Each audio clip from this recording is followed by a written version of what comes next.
د یو پیغام د سره هر یو ملګری ډیر زیات شیر کوي تر دې پورې چې دغه شانتي خلکو مخه ونیولې شي.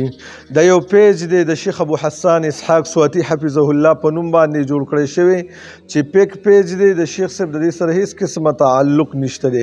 اکثر د دې نه داسې بې حیا تصویران او ویډیوګانې شیر کړلی شي چې انسان یې په خوله باندې هم نشي ویلی. ما سره د انګلینډ او د نورو ملکونو اکثرو ملګرو رابطې وکړلې چې دا کس شیخ صاحب بدنامول غواړي، تاسو د دې مخه ونیسئ.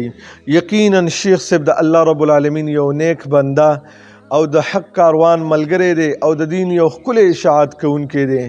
که چا د دغې پیج مخه ونیول او دا پیج یې بند کړلو، زما طرف نه هغه له 50,000 روپۍ انعام اعلان دی. زموږ د چا د پیج سره هیڅ کار نشته، د خو لا یو جوړ کړی، لستې نور جوړ کړي، خو د هغې نه داسې تصویران او ویډیوګانې شیر کول چې په هغې باندې د الله رب العالمین اولیاء بدناموي. یقینا الله رب العالمین داسې خلکو سره خپله اعلان جنګ کړی چې د الله د اولیاء سره دشمني کوي، نو موږ خو به ضرور د دغه خلکو سره دشمنی کوو، ځکه موږ د دغه الله رب العالمین بندگان یو. نو که چا دا پیج بند کړو، زما طرف نه هغه ته 50,000 روپۍ انعام اعلان دی. او دغه ویډیو د سره هر یو ملګری شیر کړي، دې دپاره چې د دغه خلکو مخه مونږ ونیسو.